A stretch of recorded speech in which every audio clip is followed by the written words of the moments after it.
As of February 2018, the NYPD investigated 122 rape reports, up 39% in 1 year's time.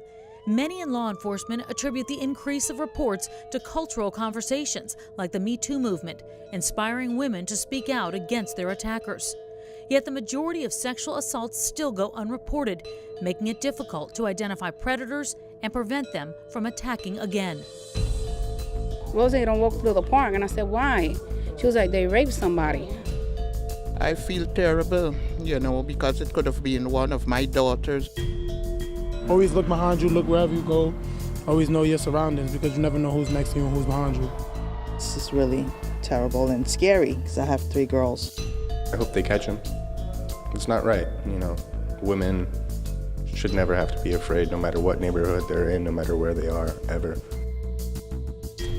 A city of 8.5 million and a mere 67 detectives to handle sex crimes. PIX11's Nicole Johnson has been reporting on the problem of rape in the city and the challenge of policing it.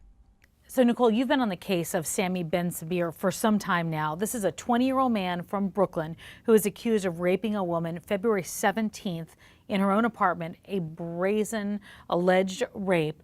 Walk us through what happened that night. So the victim's on her way home from work, doing her normal routine, walking home from the train, when at some point between the train and her apartment, Ben Sabir allegedly spots her, and he's following her. There's surveillance video of him walking through the neighborhood and then actually into her building. She gets into the apartment, she puts her key in, and then he forces his way inside. And once inside, the attack is brutal. I'm very surprised that this happened in our building. It was around 1:30 in the afternoon Saturday. The man followed the victim to her apartment door, then forced his way inside, exposed himself, pushed the victim onto her couch, then tried to rape her, but she was able to fight him off. He leaves the apartment at some point. Do witnesses see him running from the scene? Does anybody see him? Definitely witnesses were able to give police a description as well as surveillance video, Tamsin. As you know, there's surveillance cameras everywhere. How was he finally caught? Well, we spoke with Special Victims Unit Deputy Chief Osgood. He's in charge of the detectives who, work special victims cases. We're looking okay? Yep. Okay, Chief, first say and spell your name for us, just so we have it on record. Sure, I'm Deputy Chief Michael Osgood, Osgood. So one of the detectives working the case said, hey, I recognize that guy. We come across a pretty good video. Detective Sam Reagan looks at the video because she's working the analytical part of it, and she goes, I know who that is. I arrested him 2 years ago. That's Sami Ben Sabir. Ben Sabir has a history here. Police were able to link him through DNA, the witness statements, and surveillance video. You say Ben Sabir has a history. What is the history? Well, Tamsin, Ben Sabir is only 20 years old, okay? He has an extensive juvenile record, and as a juvenile, those records are sealed. But we were able to find out that in 2014, Ben Sabir was arrested for holding a woman at knife point, robbing her and assaulting her. So he went into the system for a serious crime in 2014. So you have to ask the question, is the justice system in New York just too easygoing on these sexual assault cases? Are they too lenient? Well, because he was so young, prosecutors dealt with him as a juvenile. So he was able to go through a program and was released. While on that program and while released from jail, Ben Sabir allegedly commits another crime. Back in October 2016, he tracks a woman through the streets of Brooklyn, down 4th Avenue, over to 31st Street. The 38-year-old victim got off the R train Saturday night around 10:30. As she exited the station, she fell. This young lady was walking and she actually tripped and fell. This male then came to her aid, to pick her up. But the suspect had other things in mind than just being a good Samaritan. Police say he trailed her from the 25th Street station to a nearby apartment building where she was going to visit a friend. And he's seen on surveillance video walking into her apartment building, walking up the stairwell. The woman never even makes it to her apartment. He grabs her on the 3rd floor landing.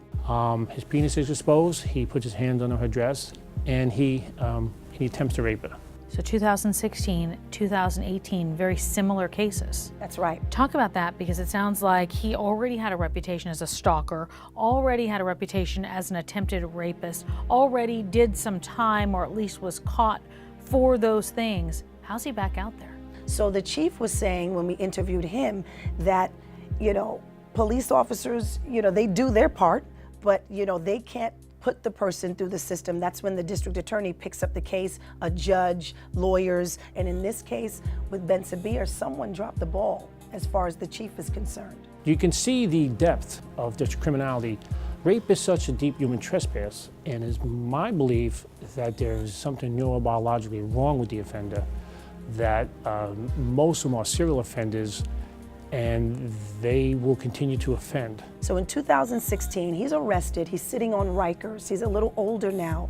But while on Rikers, the Brooklyn district attorney strikes a deal with Ben Sabir and gives him time served after serving 9 months in jail.